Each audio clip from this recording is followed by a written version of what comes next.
Go down, Moses, way down in Egypt land.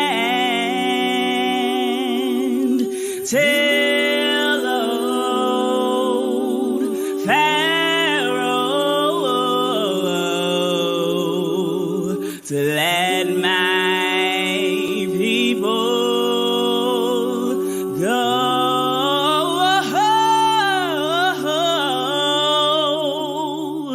Go down, Moses, way down in Egypt land. Tell old Pharaoh to let my people go.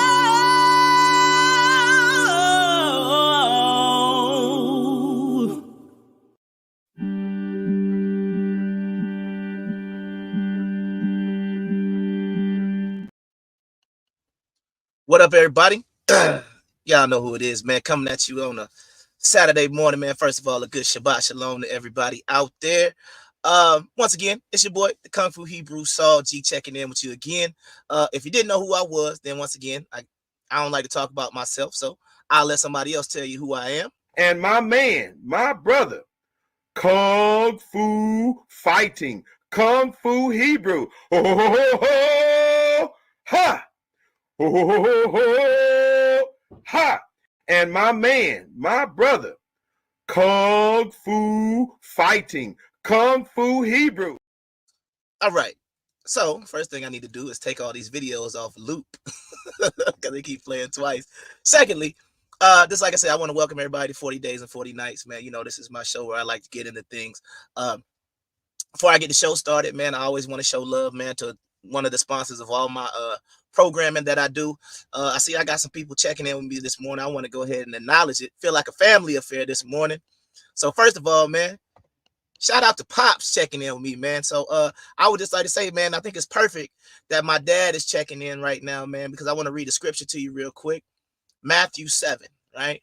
First thing in Matthew 7, verse 1 says, judge not that ye be not judged. So the one thing I try to do on this show is I don't try to be very judgmental of other people and other groups. Like I said, if you know somebody has an issue with something I'm saying, then hey, if you can present it and bring it to me in a proper manner, I'll listen to it. But since my pops is on the line, I just want to throw the judge part out.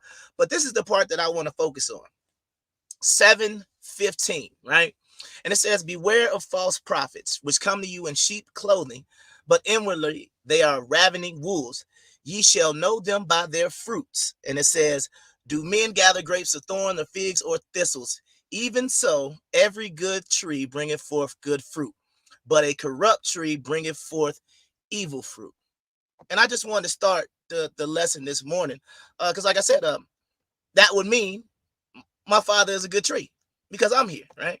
That would mean my father is a good tree because I know how my sisters are, right? That's the one thing we got to understand. So when I'm doing my lessons, when I'm trying to teach, not necessarily a different way or a different perspective of looking at the Bible, what I'm trying to do is produce good fruit, okay? Because some of these organizations and churches and just straight up YouTubers, your fruit is not good. Your fruit is borderline evil. However you want to try to classify that. That is the point. If somebody is saying they rock with me, then I wouldn't expect you to go somewhere else and be acting a fool. I wouldn't expect for you not to treat another human being with respect. You understand? Because the book says treat others how you want to be treated. That you don't even have to be religious for that to make sense. What I just said that Jesus said in Matthew, you don't have to be religious for that concept to make sense. A good tree will bear good fruit. It's just simple. But like I said, before I get into it, because I do need to explain what I mean by when I say it's going to be me versus AI this morning, I do need to explain that. Before I do that, man, I gotta give my sponsor. I just had to acknowledge, my elder in the building who's going to be turning 3/4 of a century on the 14th, man. So tomorrow tomorrow, man. So a early happy 3/4 of a century to the reason why I am the way I am, the reason why I look the way I looked, and parts of it the reason why I act the way I act, because as you can see right now, I am having some coffee. And as a young one, my father used to always drink coffee, and I used to say, that's gross. My father used to always listen to sports radio, and I'm like, we can't get no music. We can't, no. And then now I drink coffee and listen to sports radio. So it's amazing how one of those old sayings is this: history repeats itself. It's amazing how those things work. But like I said, man, shout out to Pops checking in, man. The family affair this morning. I see nephew checking in with me this morning, man. Shout out to the nephew, man. One of the best human beings that I know, man. And that ain't even me just saying that just because he's my nephew, man. Like, good dude, man. Good spirit about him. Man, I love my nephew, man. Appreciate you checking in with your uncle this morning.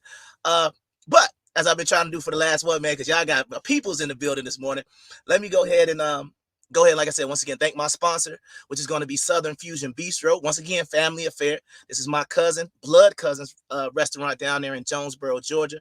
So what I want to do is you can also order through Uber Eats, DoorDash, through their website. I believe it's at the end of it, but I'll address it again. But yeah, man, please support them. So if you like brunch, breakfast, things like that, go check them out.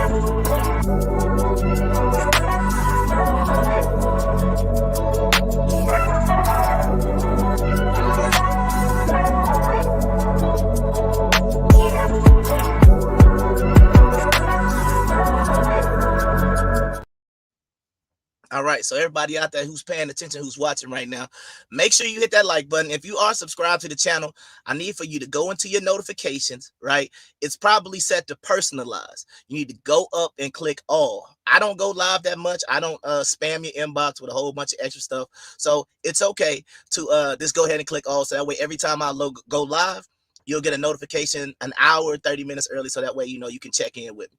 You understand what I'm saying?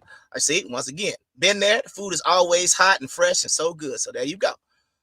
Somebody who is, you know, go ahead and saying that the cousin got some good food.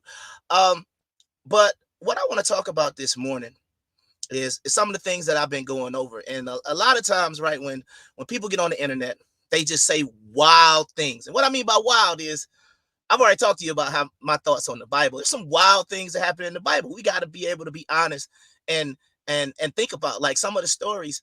That's wild if you think about it, right? Like we think about it in the social media era that we live in right now, right? Somebody said, right now, the earth is going to end. And some random guys like, the earth is going to end, y'all. And God said, I need you to build a boat, take some animals on it. You'd be like, man, that boy is crazy, right? But you got to think about it. If you look at the story of Noah, that's what was going on. But imagine some of the things that happen in the Bible if we translate it to 2024, New Year, right? Imagine how crazy some of those things would sound. But when I say I hear some crazy things, I mean I hear some crazy things. So what I attempt to do on this show is I try to make things as logical as possible, as historical and factual as possible, and then as something you can apply and use in 2024.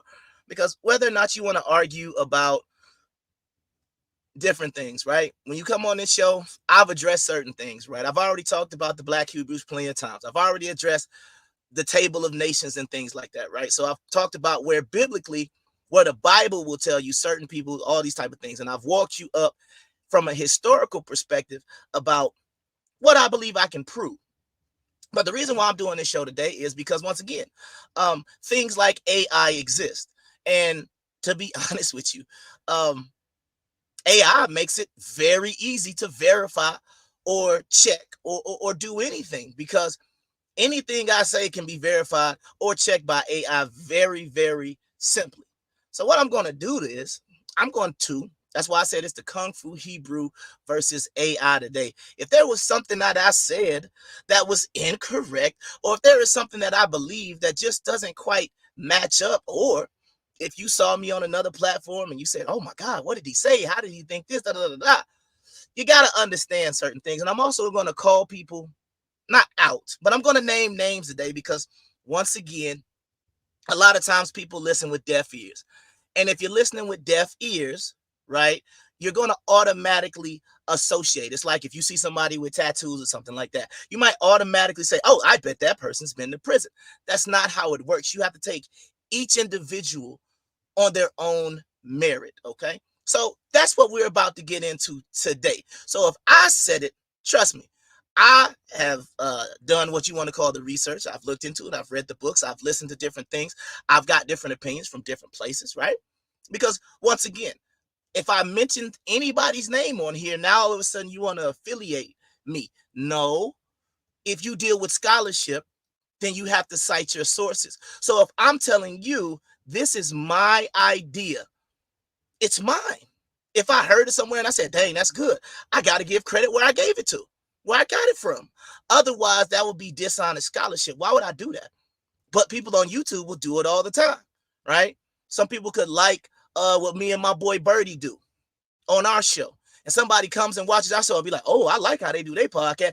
Then all of a sudden, your favorite podcast that you might like, all of a sudden start having all these visuals and transitions and all this other stuff. And then they know they watched us and they don't want to say, oh, yeah, we saw the worst podcast and we like that, so we took it. They're not going to do that. Why? Because they're so arrogant, and I'm not, that if I got something from somewhere, I'm going to tell you where the idea is. First idea that I'm going to talk about is I told you the story of the alligator, right? I'm sorry, the crocodile versus the snake in the book of Exodus, right? And what did I say? I got that one idea, one idea from a guy called Zion Lex, who I believe is in the Israelite community because he speaks Hebrew and he can read the Medu and things like that. I think he gives a more intelligent, informed perspective, because the people who I don't say I listen to, but the people who I like to get some sort of information from, I don't like the people that just yell these ridiculous theories out here. Like, I've heard some wild things, which I'm going to get to and debunk before the end of the day's show. So I said, I got the idea of the serpent not being a serpent and it being a crocodile from Zion Lex, okay? So now you got me on the record saying I got some from Zion Lex. I have just quoted my source. Now, let's see how that holds up against AI. So what I'm going to do is I'm going to share my screen. And we just going to go ahead and I'm going to show you how, if you've never seen ChatGPT before. And once again, I got to share a source again. The only reason why I'm probably doing this is because I saw somebody else using AI on another channel. And that channel would be the Pseudo Killers with a guy by the name of Bobby Banger or Unc West or whatever he wants to go by. Once again, this is not my idea to verify things that I say live with AI. It's their idea. So once again, is it that they didn't create the AI, but I didn't even think about doing something like that until I saw it over there. And I said, you know what? If I believe what I believe, and I believe that I might be somewhat as smart as I might think I am, then I should be able to hold up against AI. I should be able to say something on live, go to AI and say, does this line up? So let's get into the first thing, right? Boom. Shout out to my partner in crime, man, that boy Birdie. AI is here. It absolutely is. So this is what we're about to do. So live on the show, I said something. We about to verify it right now as I'm talking, okay? And we're going to see what I got right, what I got wrong, okay? So right now, you should be able to see my screen, and it says Chat GPT. So let's see if I was right about the crocodile or the snake. So let's ask, first of all, let me show you how Chat GPT works, right? You ask it a question, it answers the question. So basic question. How old is the Bible? Boom. So here you go. ChatGPT says the age of the Bible depends on which part you're referring to. The Old Testament, also known as the Hebrew Bible, has ancient origins and is believed to have been written over a span of many centuries, with some parts dating back to as early as the 12th century BC. The New Testament, which is part of the Christian Bible, was written in the 1st century CE. So there you go, right? So this is how ChatGPT works. It is going to do some certain things, and it doesn't answer what is considered a subjective question, like, am I handsome?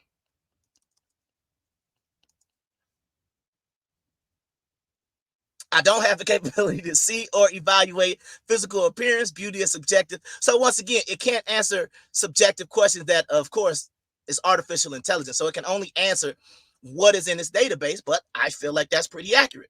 Okay, so we know what we're dealing with. So the first question is, me versus AI is, let's see,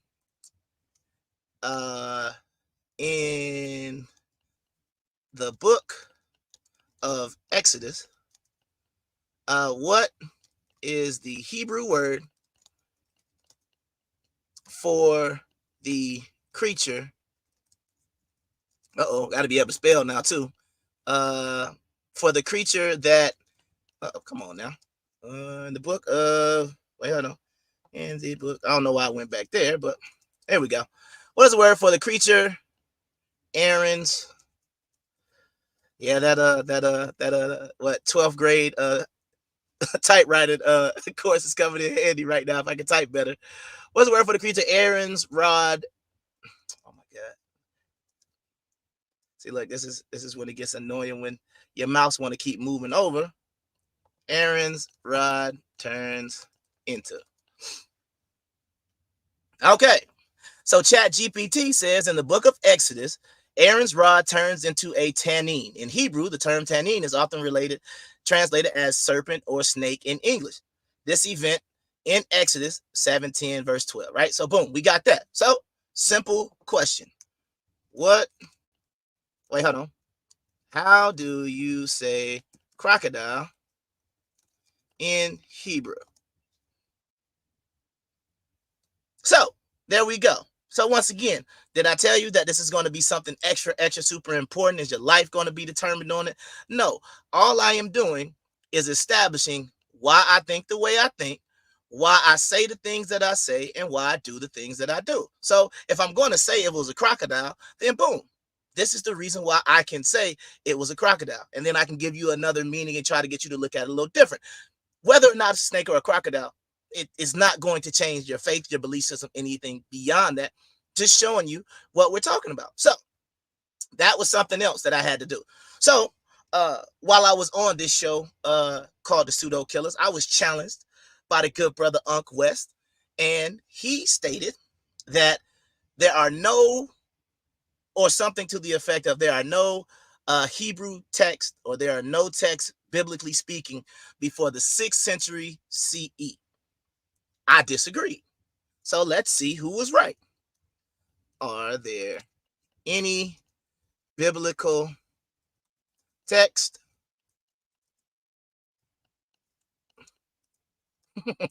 before 6th century BCE?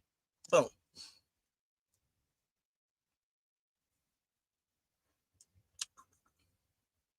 So there you go. Yes, based on what this says, there are biblical texts that are believed to date back to the 6th century BCE, the Old Testament. So right there, you got the Pentateuch and the Torah, the first 5 books of the Bible, are considered to have been rewritten around the 15th to the 13th century. Okay, so there you go. The books of Isaiah, Jeremiah, Ezekiel, 8th to 6th century. Historical books like Joshua, Judges, Samuel, 6th century BCE. So there you go. So once again, I'm going to say I was right, because I proved that before 6th century, there were texts that exist. The second thing that my good brother Unc West, and once again, shout out to the elder man. I'm not, I am saying this as respectfully as possible, but I got you. I got you. So, and let me just also say one thing as well. I understand Unc West is an atheist. I understand his channel is about um a lot of times scientific things, and they don't necessarily believe in the theology of believing in God and things like that, right? He doesn't believe Jesus is historical. Going to get to some of that stuff too, right? But the point is, the reason why, because I already started the lesson talking about fruit, but the tree should bear good fruit. People need to see black men communicating to each other, right? My boy who I do my show with, Birdie, man, we had a good time last night.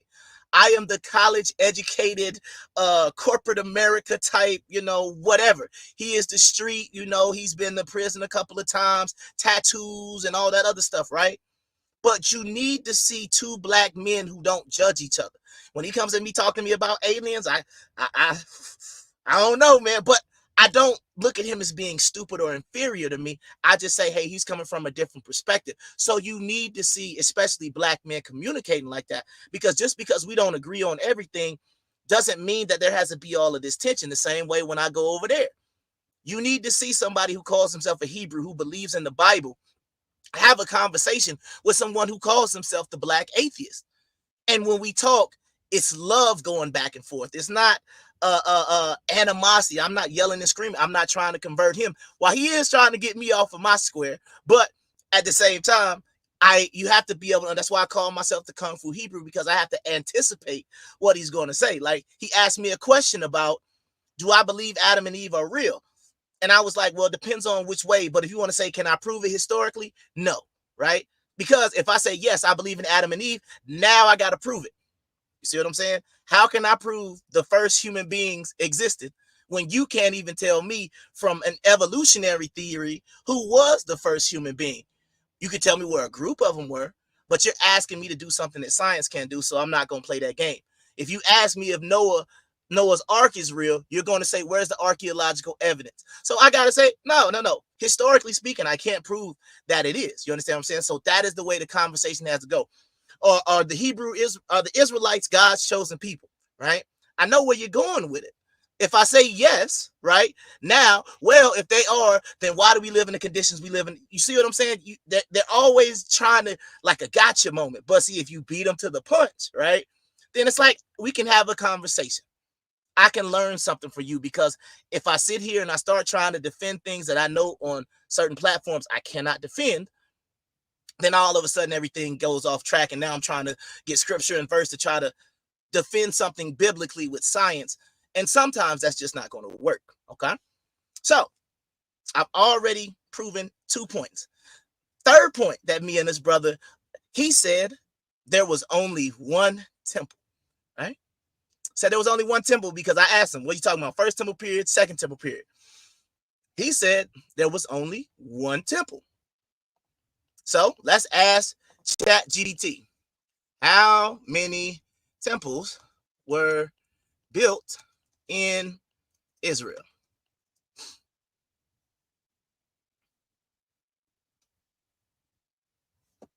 Well, there you go. Solomon's temple, the first temple, constructed by King Solomon, was destroyed by the Babylonians in 586 BCE. And the second one was built after the Babylonian exile, which I've already stated on some of my other programs. So once again, that's 3 for 3. I got you. Now. This is what I'm trying to say. Like, you want to be able to say things and back it up. So let's get into the Exodus, right? So let's ask ChatGPT. Let's just say, is the biblical Exodus a real event?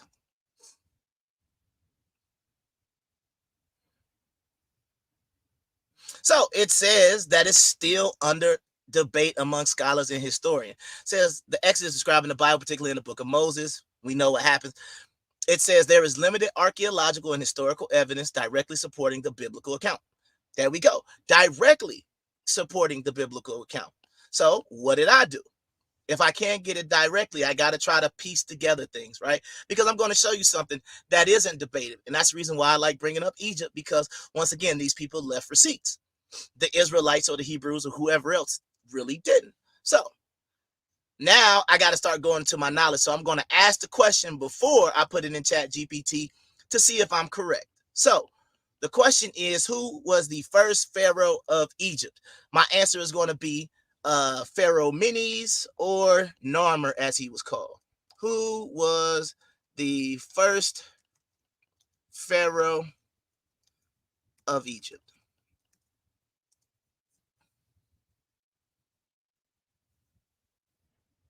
So once again, me and AI are right on point. So this is, once again, how I will show you what I'm saying is matching right up. Now, this is where I say it becomes problematic, because from a biblical standpoint, you want to hold the Bible and things like that, or biblical knowledge, to a higher standard. If I know Narmer was the first pharaoh, then here's a simple question that I would like answered. Who was the father of King or Pharaoh Narmer?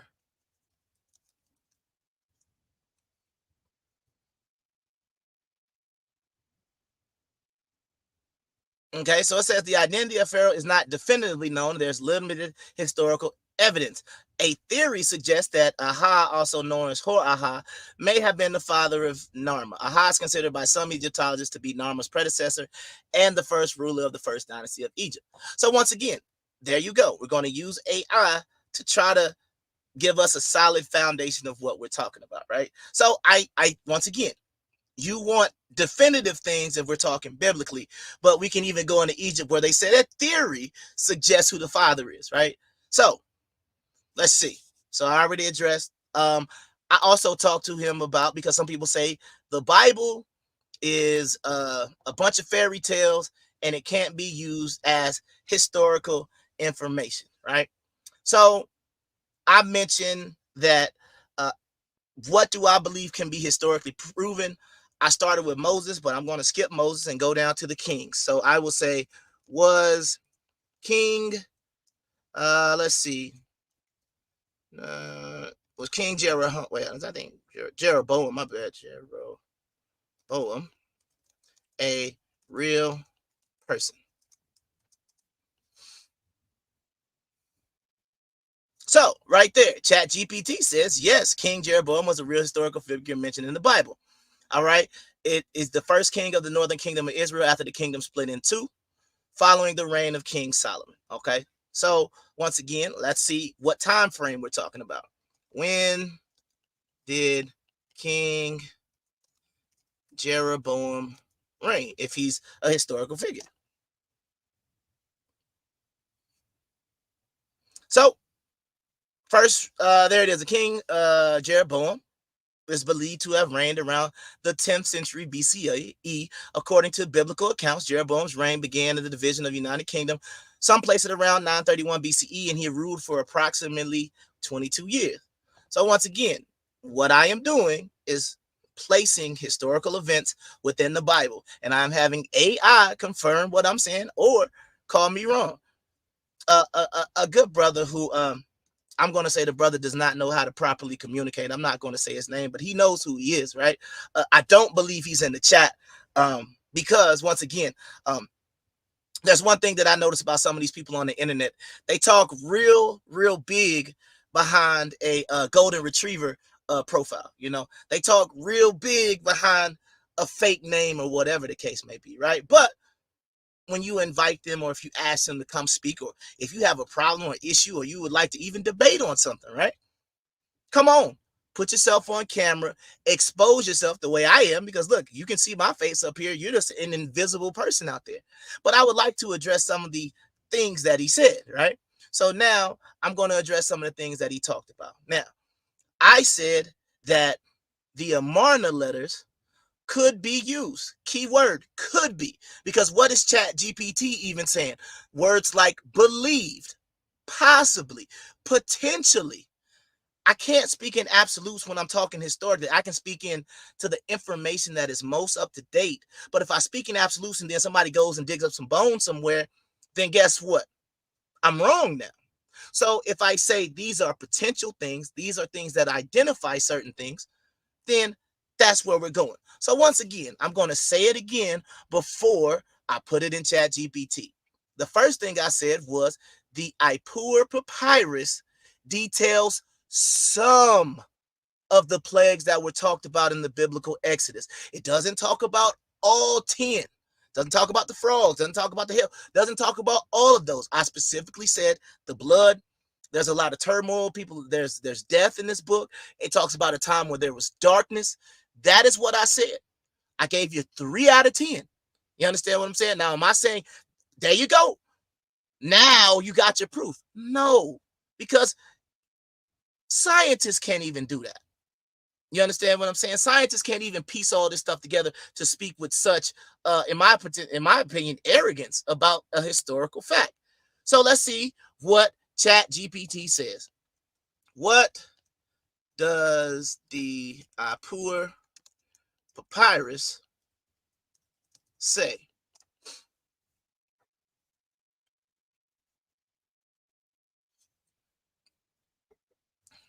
All right, so it says that it's ancient that contains a poetic lamentation about a time of disorder and chaos. All right. It says it describes a series of calamities, social upheaval, and disruptions to the normal order of life. Skip down. One notable aspect of the papyrus is some of its descriptions bear similarities to the biblical account of the plagues of Egypt in the book of Exodus. However, it is important to note that the papyrus and biblical text serve different purposes. So once again, AI is agreeing to what I'm saying. I'm not out here just yelling these or telling you to believe in these crazy, wild theories. Like, I'm going to give you another one, but let me finish this, and I'm going to go into some wild theories, right? And then I'm going to start to call some names of some people who say some wild things. And I'm going to prove to you why I believe they're wild. So, watch this. The next thing I said was the Amarna letters could potentially be describing some of the events that we read about in the book of Judges. So let's see what it says. What are the Amarna letters?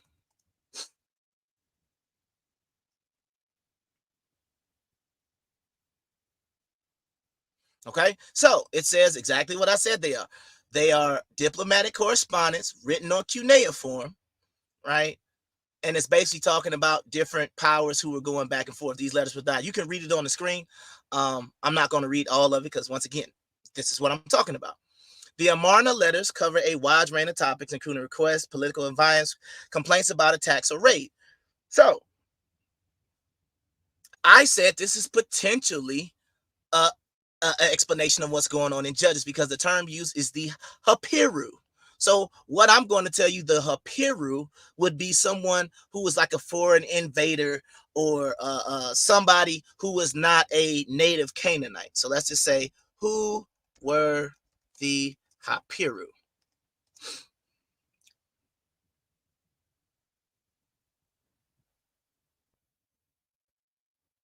All right, so it says the precise identity of the Hapiru is not definitely known. Some theories suggest that the Hapiru was a social or economic class, while others propose that they were groups of people who may have been displaced, refugees, or even mercenaries.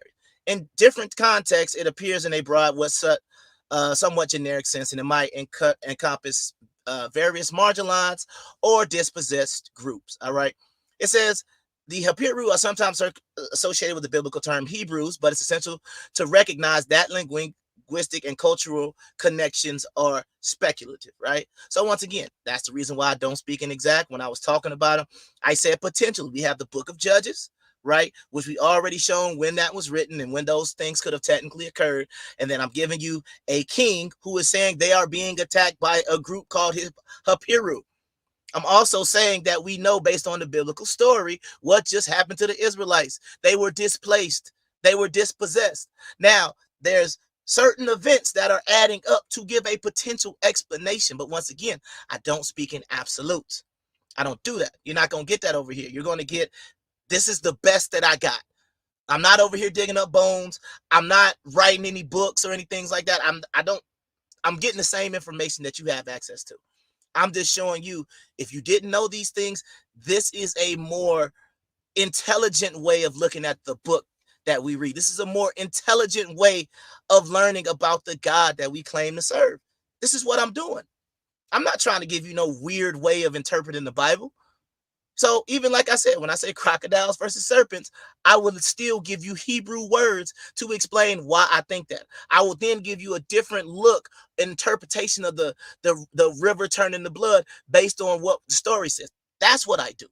I don't give you wild, far-fetched stories like one that I heard, and it's no disrespect to this young brother, but this is a wild theory. Where is the city of Jerusalem located? This brother tells his um, uh, audience of about 15,000 subscribers that Jerusalem is in Utah. So let's type in Chat GPT.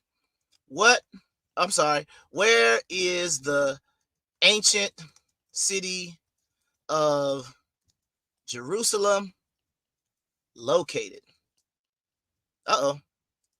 Jerusalem. There we go. Located. I am going to say, I'll take Israel for 100, Alex. Anywhere but Utah. How about that? So, this is what I'm talking about. When I say wild theories, wild. For you to have 15,000, I'm not even trying to be a hater. You know what I'm saying? Yeah, shout out to Miss Chan and check it in, man. Good morning. Good morning. All right. So if I'm telling you Jerusalem is located in Utah, right? That's a wild theory. That's wild. What type of evidence could you possibly use to back that up? That is wild. That's what I mean by wild theory. So anything that I'm going to teach or anything that I'm going to present, right? I am going to make it make sense. I'm going to use historical evidence. I'm going to use the Bible. I'm going to use common sense and logic. That's why I call myself the Grandmaster of Logic. You got to look at this stuff from a logical perspective. If you don't, you're going to end up looking crazy. You're going to end up following somebody who's going to put you in a cult. Okay? Because I just got finished not arguing, but having a discussion with the lady at Arby's where she's telling me about what my boy told me about. Did you see the 10-foot alien in Miami? And I'm like, see, whether or not I saw it or not, that's not against the point. The point is, do I want to start teaching you about 10-foot aliens in Miami and we're not alone? Do I want to do that? No, I don't want to do that. Or if I say, oh, you know what? See, y'all looking at Noah's Ark wrong. See, what that was, it was actually the extraterrestrials that came down. The Ark wasn't a boat. It was a spaceship. So when they put the animals 2 by 2, they were actually humanoid and other species. You see how insane that is? But I guarantee you is, if I put a post up that says the Ark was a spaceship, 30,000 views. But you gotta sometimes teach these wild theories sometimes for people to follow you. That is wild. I'm not doing that over here. I'm with the scholarship. I'm with trying to make it make as much sense as I can find, where I can have an intelligent conversation about the Bible and not appear preachy and not appear like I'm trying to indoctrinate you or appear as if I'm trying to get you to believe some wild theories. You're not going to get wild theories over here. Okay? You're not going to get that. Another wild theory, right? So let's go back to my Chat GPT. Now, I've already said that I go against One West doctrine. If you don't know who the One West people are, One West is where the, in quotation marks, Hebrew Israelite doctrine started. Okay, that is the Israelite School of Practical Knowledge, or ISUPK, and One West is the street address in New York. I disagree with a lot of things those brothers say, probably 90-some% of what they say. So when the brother who didn't know how to communicate his ideas effectively, like you supposed to treat somebody with respect, when he tried to associate me with One West, I said, how could you get that from me? First of all, I just interviewed Edward Dodge, who is clearly what they would say as an Edomite or Esau, the devil, the white man. Why would I interview the white man and have a good conversation with my enemy?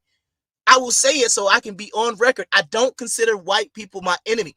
I consider you my enemy regardless of color or what you look like if you are my enemy. It's simple. I don't just group people who had no choice in being born as my enemy. Doesn't make any sense. Biblically, you can't make that make sense. You can try, but you've got to pervert the scriptures for that to make sense. Okay? If you don't like Africans, And you're saying, I don't like Africans because of something in the Bible. That's weird. That's weird to say that in 2024. You don't like people because something that you say happened 3,000 and 4,000 years ago. That's weird. So at least if you want to say, I don't like white people because slavery, okay, you're going back 400 years. However, you weren't a slave. Your ancestors were, but I'm not even trying to go there. So once again, I'm going to use AI to show you what I teach versus another wild theory. Okay, here we go. Anybody in the One West camp will call white people Edomites, or they will call them Esau. I teach that most Europeans descend from Noah's son, biblically speaking, from Japhet. So let's type it in AI and see what happens. Biblically speaking, who do most Europeans descend from?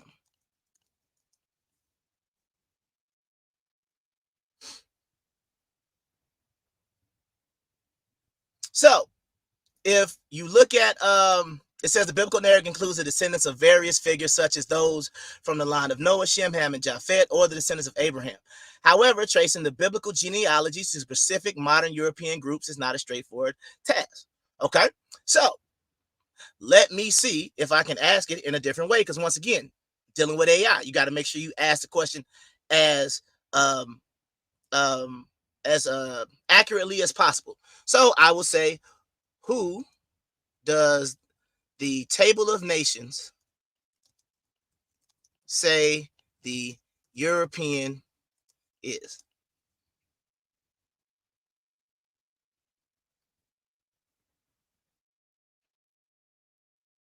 So if I scroll back up, in Genesis 10, verses 2 through 5, the sons of Japhet, right? It says Japhet is traditionally associated with the ancestors of certain European people. It says the sons of Japhet, Gomer, Magog, Madai, Javan, Tubal, etc., etc., etc., etc. This is why I teach what I teach. Among these descendants, Javan is often associated with the Ionians or Greeks. Once again, not a wild story, biblically speaking. So if you're out there teaching Esau or the Edomites or the white man, once again, you're just going against history. Okay, it's not that hard. That's just the reason why I say it's me versus AI. It's, oh well, you know, what if the AI is manipulated? I don't want to hear that. So far, the AI has been on point. If you got a question out there you want me to answer for AI, right, then I can do that. But this is my point. These people teach some wild things. I heard in a debate the other day, a lot of people, the Egyptian, the Comedics, right? They love talking about, oh, you know, that Bible is copyrighted and y'all stole it off the walls of Egypt. Okay, we stole it off the walls of Egypt, and that Christianity you practice is a lower form of the Kemetic religion. Okay, what I would say is Christianity is more associated with Zoroastrianism than anything that has to do with Kemet. But let's see what AI has to say. Let's see. So, is Christianity related to Egyptian mythology? Wait a minute. I need to scroll down. Yeah, scroll down. Scroll down. All right. So here we go. Let's scroll back up. Christianity and Egyptian mythology share some common themes, symbols, and literary. Number one, in both traditions, there are figures associated with the hope of salvation. In Christianity, Christ is seen as the Messiah. In Egyptian mythology, figures like Osiris and Horus are associated with themes of death and rebirth. Okay, there's a resurrection motif, right? The resurrection of Jesus. Osiris undergoes a death and resurrection narrative, symbolizing renewal and afterlife, right? Some symbols, such as the Ankh, a cross-like symbol, and the imagery of a god with outstretched arms, have been noted in both Egyptian mythology and Christian iconography. So there you go. Now, is that enough on the screen to convince you that it was a stolen religion?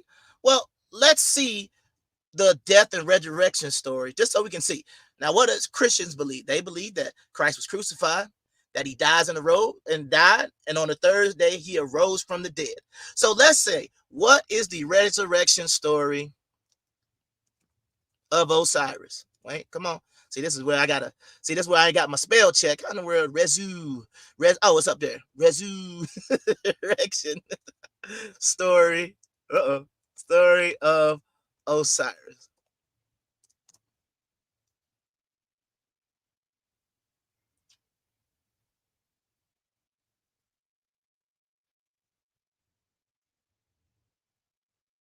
Mm-hmm. Mm-hmm. Okay, so let's see. Remember, everybody should know the story of Jesus, but let's see how close Jesus crucified. Number one, put in a tomb, rose on the third day. Let's see how close it is to the Egyptian story. Okay, Osiris was born to the sky goddess Nut and the earth god Geb. Pause. Number two, his brother becomes jealous and he sets to conspire and overthrow and kill his brother. I believe James is the brother of Jesus. Not seeing the parallel, but let's keep going. So Osiris is tricked by Set, and then Set then seals and throws him into the Nile, and the coffin is carried away, and Osiris died. Okay, his wife Isis, another part that's weird because did Jesus have a wife? Biblically, you would say no. Okay, dies. She goes, she gets his body, she retrieves it and brings back to Egypt. Okay, so Set gets upset and he dismembers his body into multiple pieces.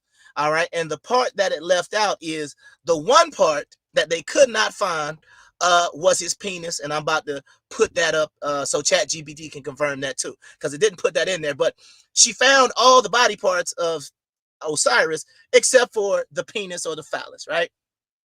So then she resurrects it, right? She uses magic, and Osiris is resurrected. And then after Osiris is resurrected, she has sexual relations with the either dead or resurrected body of Osiris. Okay, she makes a penis, right? She makes one, and then that's where Horus comes. So somehow they still like to teach in these Egyptian places that Isis is a virgin.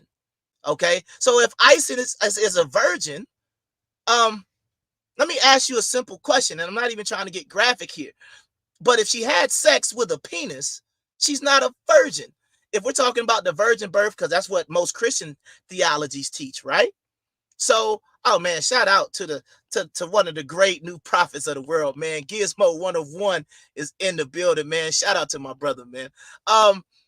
But this is what you got to understand. So if Egypt is going to say the Bible is a copy, what are we talking about here? You just said they dismembered him into pieces and she created, well, I didn't get to that part. I got to prove what I'm saying is true, right? So I'm going to tell you, Isis created a penis and impregnated herself with the dead, gathered together pieces of Osiris, and they're trying to compare that to the death and resurrection of Jesus. Makes no sense. But once again, so I'm just not talking. Let me have AI verify what I'm saying. Did Isis create a phallus to impregnate herself?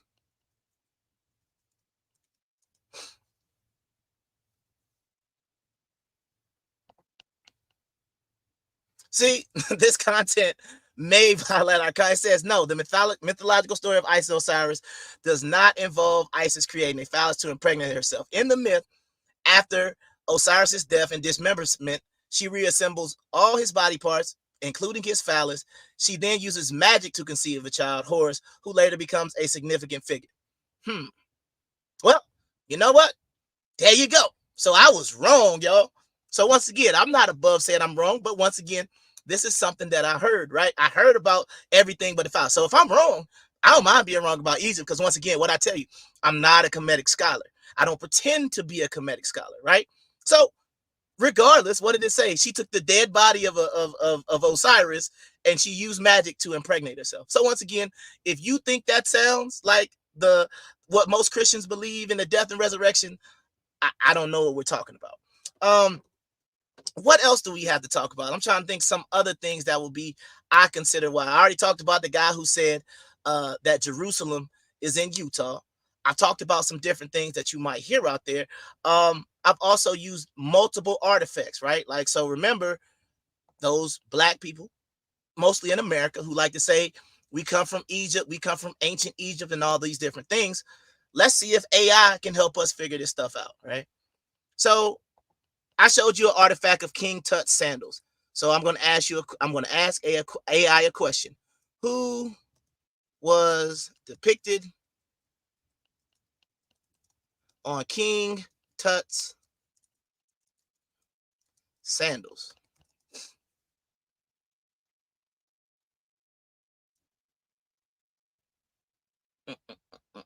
All right, so it says, and the depictions on the sandals typically feature some Egyptian mythology. The sandals were adorned with various motifs. Ancient sandals, including those, often display images of gods, and protective symbols. Okay, so once again, I need to be more specific. Does King Tut have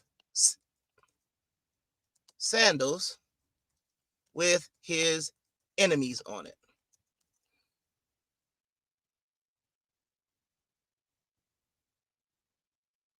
Uh-oh.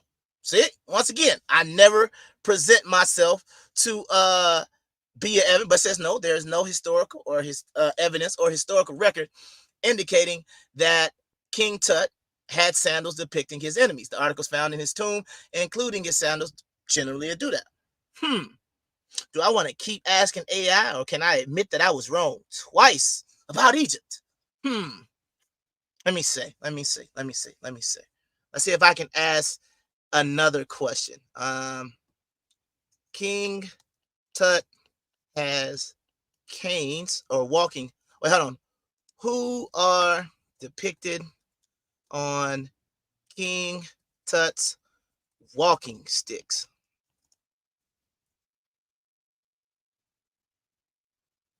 All right, ChatGPT. You have won again. I cannot prove that King Tut has his enemies on there. So I'm gonna have to say, yep. So there we go. AI wins again. Am I mad? Am I upset? Do I feel like I've lost my religion now that I've said something, I've made a claim, and I can't prove it using AI? Dang, I can't prove King Tut had his sandals with his enemies on it. Okay, so I'm going to go ahead and do one more thing against AI, and then I'm going to go ahead and wrap things up for the day, man. Appreciate everybody checking in, tuning in to the show today. The last question that somebody wanted to test me. So I've already talked about how old the book is, right? I've already talked about well, not the book, but the scriptures. Somebody told me that the Bible, or there are no biblical text before 6th century BCE, already proved with AI. I was correct. See, when it comes to the Bible, I ain't missed yet when it comes to the Bible. That Egypt stuff, hey, if I'm wrong about King Tut and his enemies, it could be his friends on his shoes. He might have wanted to put his friends on walking sticks. I don't know. Maybe that's what it says. But once again, I don't have no problem with being wrong, because I'm going up against AI. So AI gonna say AI ain't gonna have no bias in it, right? So that's just gonna be what it's gonna be. I'm cool to be wrong about Egypt, but when it comes to the book, when it comes to Israel, your boy has not missed one yet. Okay, so I talked about the age. I talked about how many temples, first temple, second temple, because somebody told me there was only one, wrong, based on AI, right? We talked about the crocodile and the snake with Aaron's rod against Pharaoh. We talked about that, right? So I told you why I said what I said. So if you've seen that video, explained it. All right. I'm trying to think of something wild. What is a wild theory? So now for the last 5 or so minutes, I'm going to try to think of some wild things that I hear on the internet, and let's see what AI has to do. So there's a group of people in America right now who call themselves Abos, right? Aboriginals. They believe that they are the Native Americans that were here, always here. So let's see what AI has to say. Were there Black Native American tribes?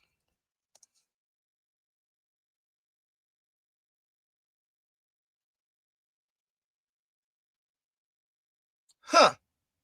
Well, based on AI, there you go, Abos. You got some evidence right there. AI is saying yes. I couldn't get AI, you punk, to prove that King Tut. Nah, man, I ain't giving up that King Tut sandal argument, man. Hold on, man. I ain't gonna be wrong this morning, man. King Tut sandals, man. Nope, nope, nope, nope, nope, nope, nope. Not allowing it to happen this morning, AI. Nope, nope, nope, nope, nope. So here we go, man. I'm sorry. I gotta be right on these sandals real quick. So let me go ahead and let me show you. I don't care what nobody say, bro. That is a Semite, and them are Africans on his sandals. And I don't care what nobody say. That's my boy in the audience. But if I was walking with some sandals that had his face on it, that means every step I take, like New Edition said, right? I want to step on my enemies, bro. So AI, you got that one wrong. But anyway, let me go back to let me get back to my lesson, man. But check this out, right? So, Abos, AI is on your side. What does it say? It says that the history of Native American tribe is diverse, and interaction between Native Americans and people of African descent have occurred. So one well-known example of Black energy, such tribes as Cherokee, Choctaw, Creek, Seminole, who had members who were African slaves and later free Americans and Native Americans intermarried. So there you go, right? Now, it's not necessarily saying y'all were always here, but hey, if you claiming a Native American ancestor, you might have something to say there. I'm not going to say that it makes it 100% true, but what I am going to say is, you know what? You might have something here. Okay, so one of these things floating out here, right? And once again, I'm not trying to disparage a group of people, but there are multiple theories to where the Jews come from, right? And a lot of people in the Hebrew Israelite community will definitely say Esau, Edomites, right? Another theory that exists is that they are a people called the Khazars, right? So let's see what AI says about the Khazars. I'm not going to ask them, are the Jews the Khazars? Because guess what? If I ask them that question, it's not going to answer it because doesn't work that way. I can't ask them, who are Black people, right? It might give me an answer. Let's just try that. Who are Black people?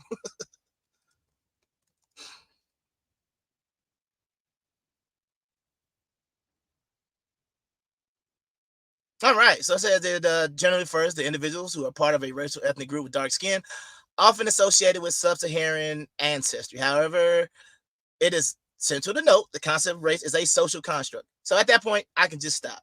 So the people who would say that the modern Jew is a Khazar, right? Let's see what ChatGPT says about the Khazars. Who are the Khazars? Well, did it show up yet? The Khazars are a semi-nomadic Turkic people who established a cognate in the North Caucasus region and later expanded their influence into Eastern Europe. The Khazar cognate existed from the late 7th century to 10th century CE. The Khazars played a significant role in the trade networks of geopoliticals. Number one, they're of Turkic origin. Number two, they converted to Judaism. Number three, trade and diplomacy. Right? The Khazars are known for their engagement in trade and diplomacy. And then it talks about their decline. And then it basically talks about kind of sort of where they went afterwards. Right? So if I was going to try to make a claim for that, I'm not saying, I'm going to be honest with you. I don't care who they are. Right? Don't matter to me. Doesn't affect me in any way. But what I'm saying is I'm telling you what's out there. So if you look at it, then if somebody said, well, if they're not who they say they are and they're not the people in the book, I would say, based on what AI could tell me, that sounds like a very accurate description. They like to deal in trade. They come from the area around the Caucasus Mountains.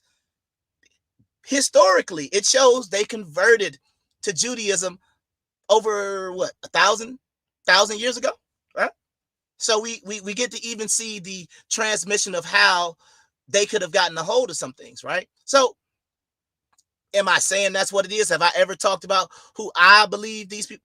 No. The only thing I've said is the term Ashkenaz, I believe in one of my early videos, could be referring to the Ashkenazi Jews. That's all I said. Outside of that, you're not going to get all that here, okay? So let's see. I want to ask AI a couple more questions, then I'm gonna wrap it up. If you got any questions that you want me to ask AI, go ahead and put it in the chat, man. We can go ahead and have a little fun with it. So I already talked about abos, talked about the Khazars, talked about a lot of different things. So you know what? I'm curious. Where does the term Caucasian come from? Why do we use that word to describe white people? What does the term wait, no. What is the origin of the word Caucasian?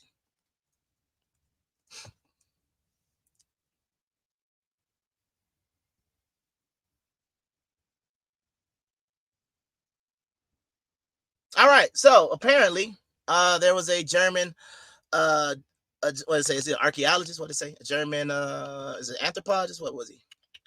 It's German anthropology in the late 18th century. So we're only talking about a word that's been used for less than 200 years. Okay, so once again, the term Caucasian is only 200 years old. So this is the reason why, because this guy named Blumenbach basically said this is what a Caucasian was. Now, he basically said that they came out of the Caucasus region, particularly Georgians. And he also said that this is the most beautiful and exemplary of all human races. So once again, look at where these terms that we have originate from. That's the reason why I said you always need to go to the source. You need to know where these things are coming from, because we'll call somebody a Caucasian, and then now you understand when you're calling somebody a Caucasian, what are you doing? The guy who invented the term said they were the most beautiful of all races, the most beautiful. So you call somebody a Caucasian, they should say thank you, because what you're saying is, based on who wrote it, based on who created the term, you're calling them the most beautiful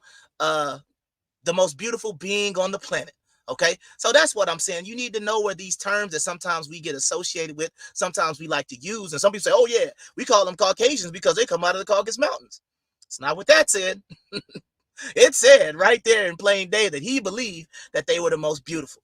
Okay, so like I said, these words that we use in the English language, they have meaning, and we need to understand how to apply these different things. Okay,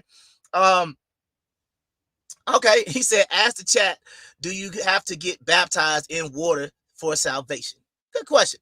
This was a topic of a debate that was on another channel. So let's see what it Chat GBT says. Biblically speaking, does a person need water baptism for salvation?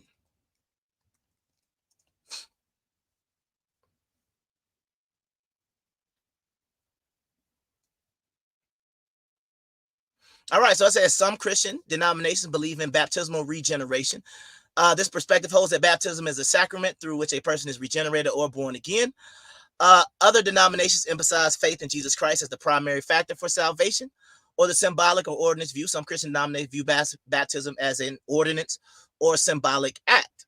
Once again, I would tend to agree with all of those. I think those are all very accurate. That's the reason why I said Chat GPT is a beast. You understand what I'm saying? Like a lot of questions that you could ask, a lot of different things that you could just, kind of confirm or line up, just any question. You understand what I'm saying? I think that's pretty accurate. And if you wanted to, it can actually go and get you scriptures if you need other things. So the reason why I say AI is a good tool as a reference point is because it's going to do most of the work for you. It doesn't mean just because AI said it, you have to believe it. What it can mean is it can be used as a tool. That is my thing. The Bible is a tool. However, the tool does me no good if I don't know how to apply it when I interact with other human beings. If my wife is acting a fool and I'm using the Bible and I'm trying to tell her, you need to do this, and she's still acting a fool, then does that make the Bible word null and void? No. Does that mean that what I'm saying is incorrect? No. You have to understand we're dealing with individual human beings, and some of these human beings are crazy. Some of these human beings do not think logically. So regardless of what the book says, we're dealing with people who don't deal with the book. We're dealing with people who view the book differently.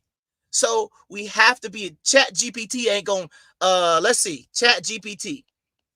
How can I get my wife to act right? Let's see. Oh snap. Uh-oh.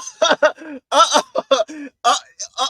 Well, Well, dang, Chat GPT got me for the third time. I thought it was going to say that it is not allowed to talk about that. But since I asked the question, how can I get my wife to act right? Chat GPT says open communication, active listening, express my feelings. If that don't work, seek professional help. So what if you talk about mental health in the community? Spend some quality time with each other. Let's have some shared goals. What dang, AI. Whew, whew. I mean, I can't argue. I mean, how you gonna argue with that? Anybody see something wrong with what they saying? Look at what it's saying. I mean, I was thought it was gonna give me something else. Appreciation, right? I know that's one thing I like to ask for. Me and my boy Gizmo talk about being underappreciated all the time. And this is what AI is telling us, man. It's getting kind of scary, man. Understand the differences and patience. I told y'all, man, Chat GPT is a beast. You know what I'm saying? So when it comes to information, and even like what I just asked, how can I get my wife to act right? If I do these things or these things was done to me, would I think better about our relationship? Absolutely. Absolutely. Some things that I be having conversations with my sister, with my brothers, with my friends, whoever. Chat GPT already, boom, popped it up on the screen. So I'm trying to think down, man. See, now I'm like, I wanna ask it something else now. Because if it told me how to fix my relationship, let's see. Oh, I know what I need to address, right? Because once again, I talk about a little bit about polygamy, right? And some people would tell me that polygamy is wrong, or polygamy is a sin, or whatever. My thoughts on polygamy is it's neutral, biblically speaking, right? You can have one, you don't have to have more than one. You can be monogamous, you can be polygynous, doesn't really matter, right? We have examples of people being monogamous. We have examples of people being, multiple wives, right? But I am going to say the Bible is neutral on polygamy. So I will say, biblically speaking, is polygamy a sin?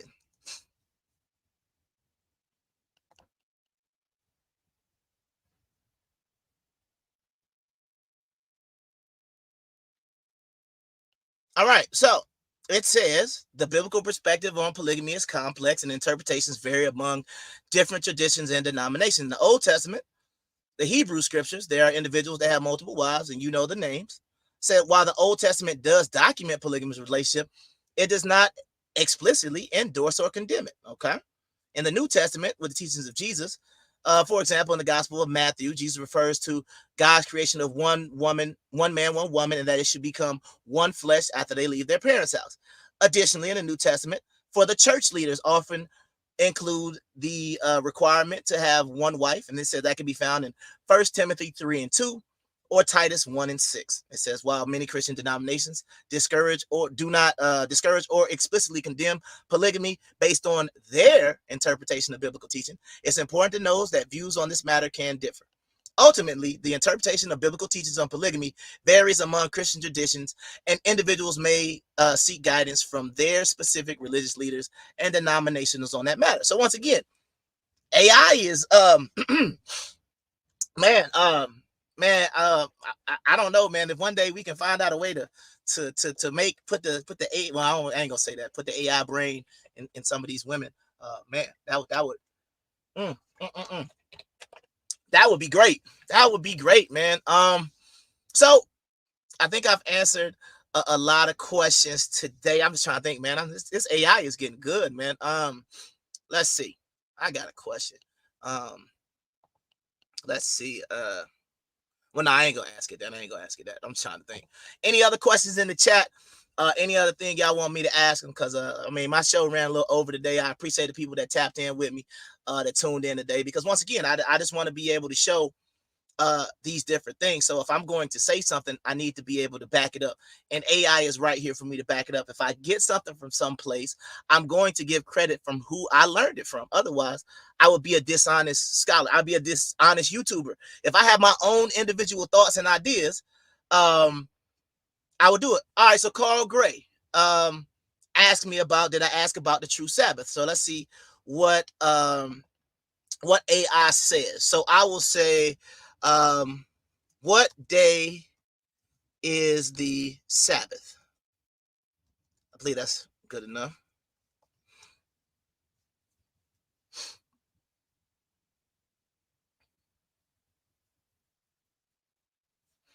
All right, so here we go. It gave you talking about Abrahamic religions. It says in Judaism, the Sabbath is observed from Friday evening at sunset to Saturday evening at sunset. That's what I practice. In Christianity, Seventh-day Adventists are similar to the Jewish traditions.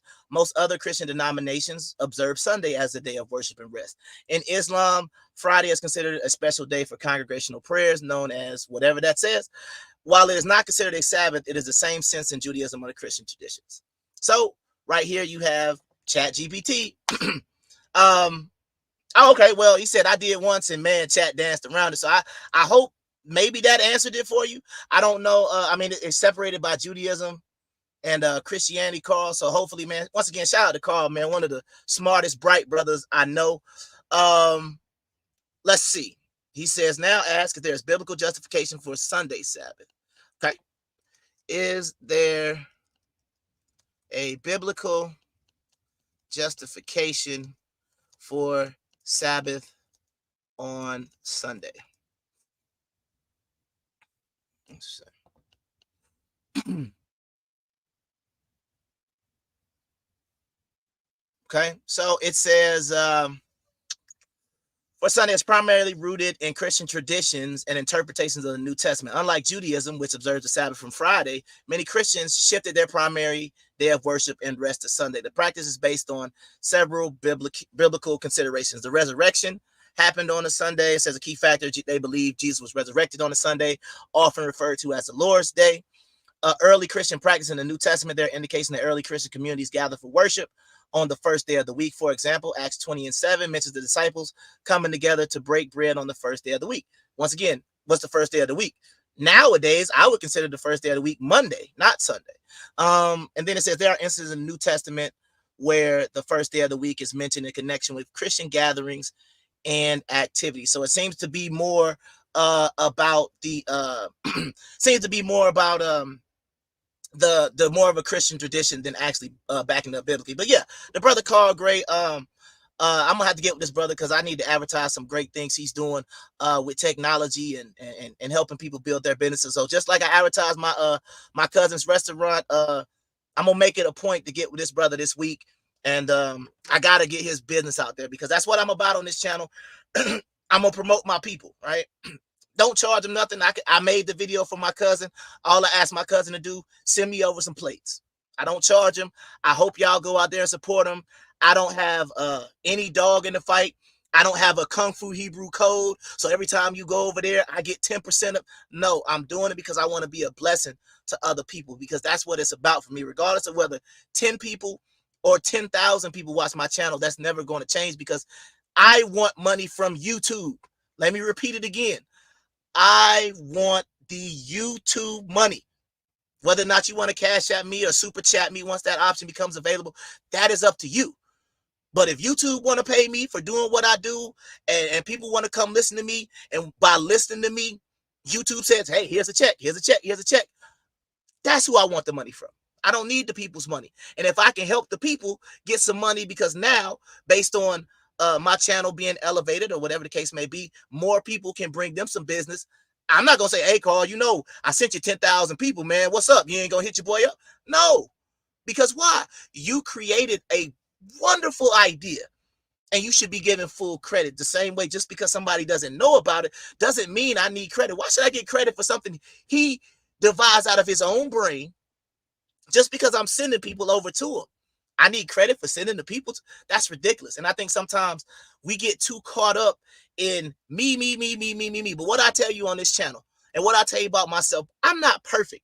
You can talk to any of my ex-girlfriends. You can talk to my wife, either one of them, and they'll tell you I'm not perfect, right?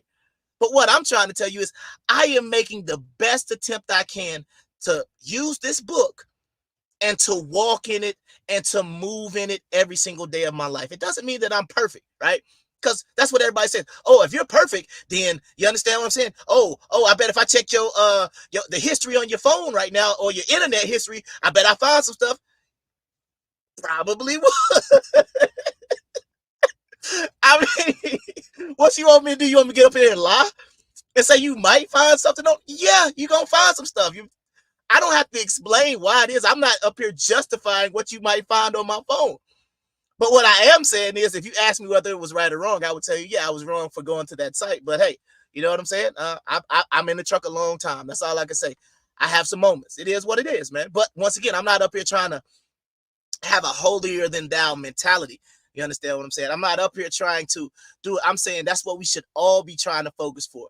How can we move throughout life in a more righteous manner when people deal with you? Not like in a I'm a holier than that. Oh, let me try to do this. Let me try to get you to say that. No. After someone has a conversation, they should be like, you know what? That's a solid brother right there. That's a solid individual. That's a solid woman right there. That's a solid individual. That's all we should be trying to do. Now, how we want to go through and translate what the book says and what it does and all these other different things, that's left up to you. I'm going to teach it the way I feel like I'm being directed, and I'm dealing with the history. I'm dealing with the simplistic view of what the Bible says, sometimes the allegorical view of what the Bible says. But if you want to talk to me about the history of the Bible, I can talk to you about it like the genealogy. I can say those are men or those represent nations. Either way, it shouldn't change whether or not you can communicate with a live human being who's alive right now, who's right across from you, who you have to interact with, who you work with. That's my point. Because the book does you no good if you're concerned about what a whole bunch of dead people are talking about. And that's the one thing about the Bible. Everybody we're reading about is dead, except for go to the New Testament, Jesus, that's what you believe, right? So I'm going to rock with what you believe with. Everybody else is not here anymore. So if you can't read something and apply it, you understand what I'm saying? I believe Jesus said something like, if you can't love the brother who you have seen, how can you love me who you've never seen? That's a bar. That's a bar right there. It don't matter whether you believe in Jesus or not. If you can't treat your fellow human beings properly, and you're saying, oh, I believe in this book, and I don't know what to tell you. But me, this is how I'm trying to do it. And trust me, my wives push me to the limit to test that theory most of the time on a daily basis. But what do I try to do? I try to be the best husband I can be, right? I try to be. I try to emulate how I would want to be treated. I try to do the things that I want. I say, well, maybe if I treat her as good as I could. Now, some of my ex-girlfriends be like, nah, he don't.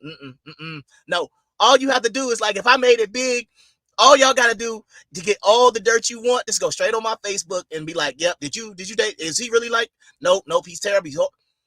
I was a horrible individual as a boyfriend. I get that. I look at some of the women I dated who are married now and I clap and salute. I'm not jealous. I'm not upset, right? I'm happy for you because at the time I was a jerk. I was a whatever type of word you want to place there. That's who I was. I was a player. I was sleeping with multiple women at the same time. Was I right? Absolutely not. But that, like you say, that's the old me. What does the Bible say? We will be born again. You will become a new creature. Old things are passed away. So if those old things are passed away, you have to be able to see a difference now. Because if you don't, then once again, I'm making the book null and void. So once again, man, I've got to the hour and 20 mark, man. I really enjoyed this morning's show. If you haven't, man, make sure you subscribe on YouTube. And if you're subscribed on YouTube, every time I go live, make sure you click all, not personalized, because that's the default YouTube will do. It will not give you a notification every single time. If you haven't already, and if I've said anything today that was worth something, I ask you to hit the like button so that way we get into the algorithm and I can start getting the YouTube money. Don't want your money. Black businesses out there, you want me to help you promote you? I'll do that. No charge. I'm not going to charge you to create a commercial. If you got a commercial set up, makes my job easier. But if you don't, I can help you with that.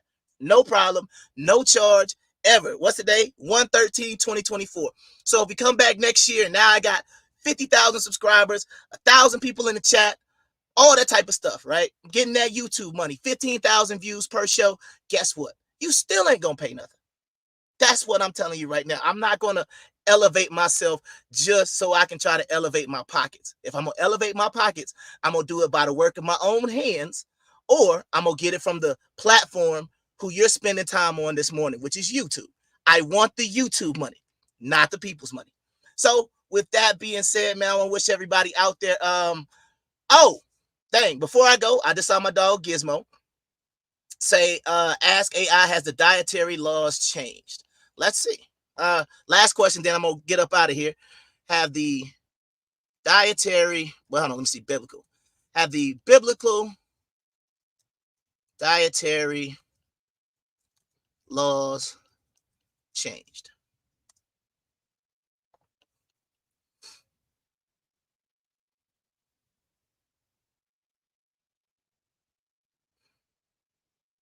Okay, so this is what it says. It says, the Bible dietary laws as outlawed in the Old Testament Hebrew scriptures are primarily found in the book of Leviticus and Deuteronomy. These laws referred to as, I'm not going to read, well, I guess that's what it's reading. So referred to as kosher laws include restrictions on certain animals that are considered clean and unclean. All right. It says in Christianity, the New Testament, particularly in the book of Acts and the letters of Paul, contain passages that indicate a shift in the understanding and application of dietary law. One key moment is Peter's vision in Act 10, where a sheet, is that correct? Yeah, where a sheet with various animals is lowered from heaven, and a voice tells Peter to kill and eat. Peter initially resists, citing the dietary laws, but the voice responds, what God has made clean, do not call common. That is Acts 10 and 15. This vision is interpreted as a broader message that the gospel is for both Jews and Gentiles. The letter of Paul also emphasized that believers are not under the obligation to observe the dietary laws. In Romans 14:14, Paul states, I know him and am persuaded in the Lord Jesus that nothing is unclean in itself, but it is unclean for anyone who thinks it is unclean. So once again, AI is a beast. I mean, that's a breakdown in what, 5 seconds? You understand what I'm saying? I know I've been talking now for an hour and 25 minutes, but man, I don't have to talk about 4 hours about unclean dietary laws. It says it right there. It says in the New Testament, there is a shift. This is AI. This ain't my words. I'm just telling you what AI said.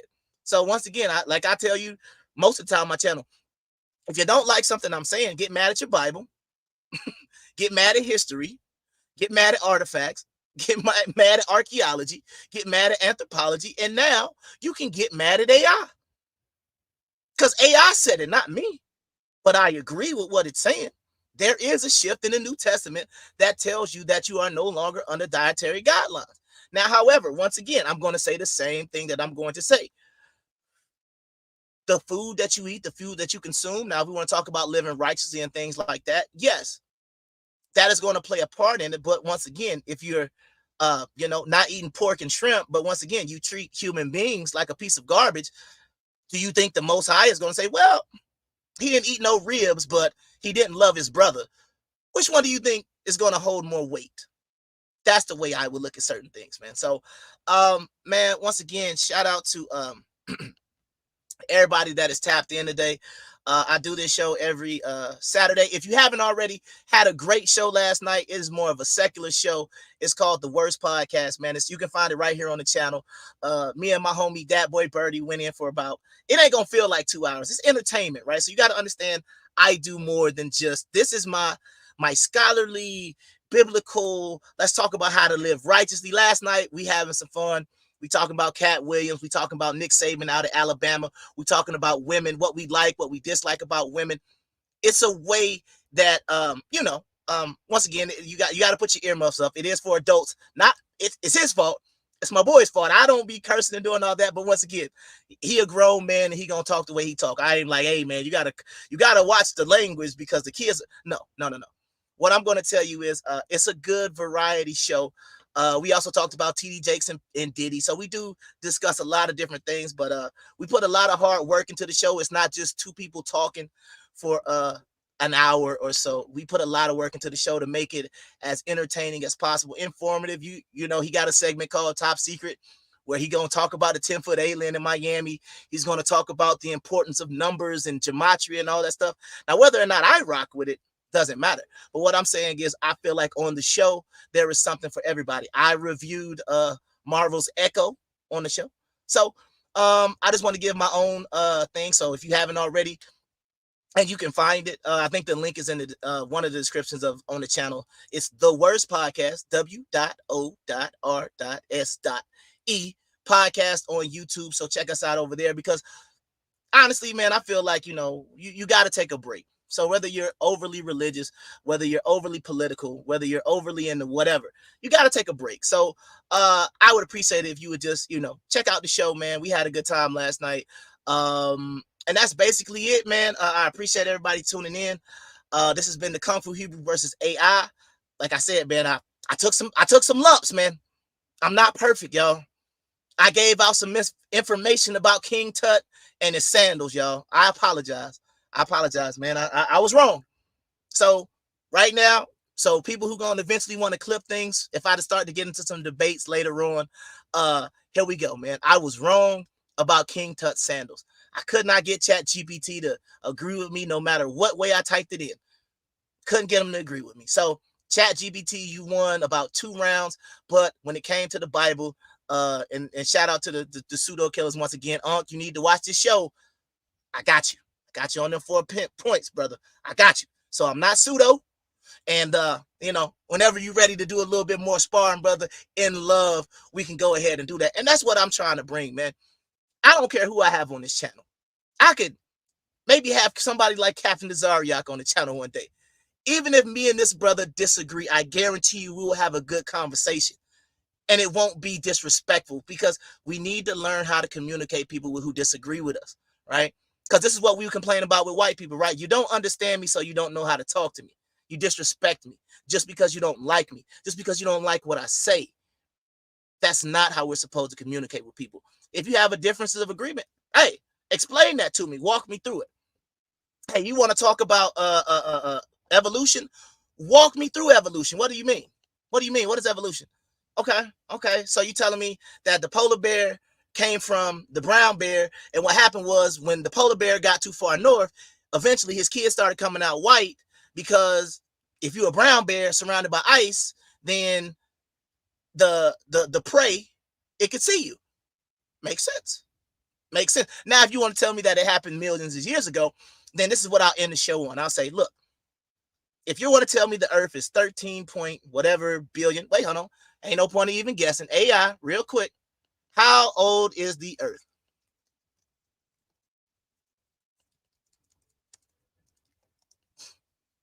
All right, so let me share that real quick. Because, oh yeah, I forgot to ask 2 questions real quick. Because these were 2 real quick questions that I'm gonna ask, and then I promise you I'm gonna let y'all go. We got some playoff football to talk about. Not to talk about, but to see, and some basketball games and such. But real quick, I forgot to ask 2 questions. So the age of the Earth is approximately 4.5 billion years old. So why do we say it's the year 2024? It should be the year 4,500,400,001 or 500,004. Why don't we use that? Because you got to understand, how do we do things, right? So even when you say it's 2024, guess what? You're using the Bible. Even in how we calculate time or how we determine time, you're using the Bible. That's the reason why you don't say it's the year 4.5 billion and 25. We don't do that, right? You're still using the Bible. You're still using Christ. And if you don't believe me, I believe there was some monk or something like that who was trying to find out about basically do something for Easter. And this is where we used to have the Anno Domini, the after death and the before Christ. So let's see if I'm wrong. What is the origin of BC and AD?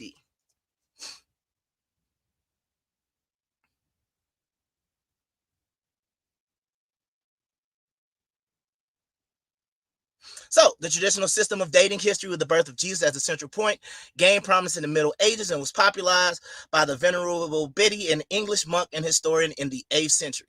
However, it is not widely adopted until the later Renaissance period. So right there, all right, right there, we're showing you this is even how time is calculated. So time is calculated using the Bible. So once again, you can't get around it. And my final question for ChatGPT is Jesus a real person?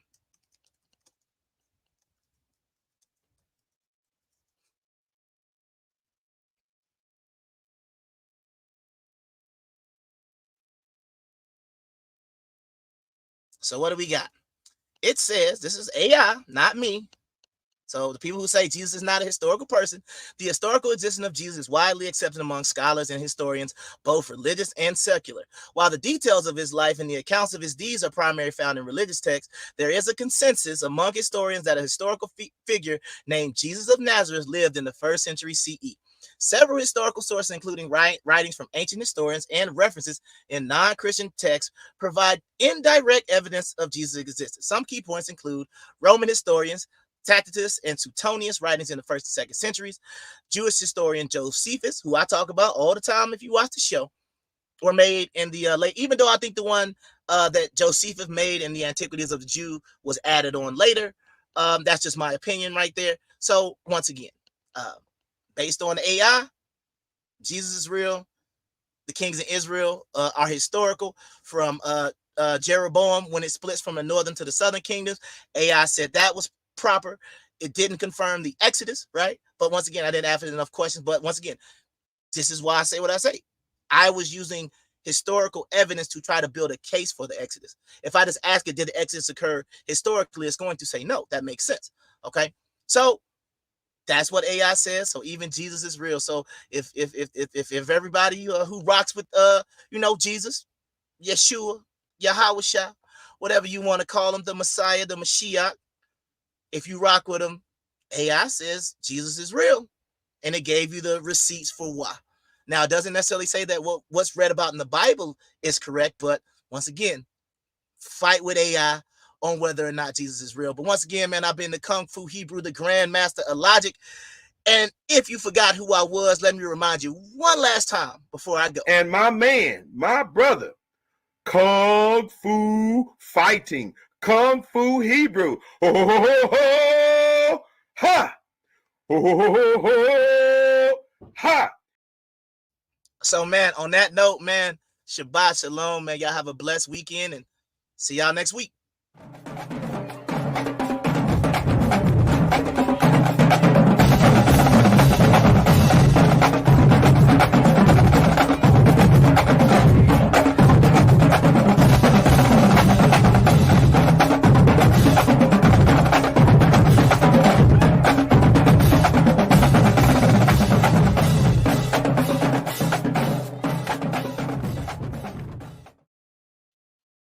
All right, time to end things. So I'm going, yeah.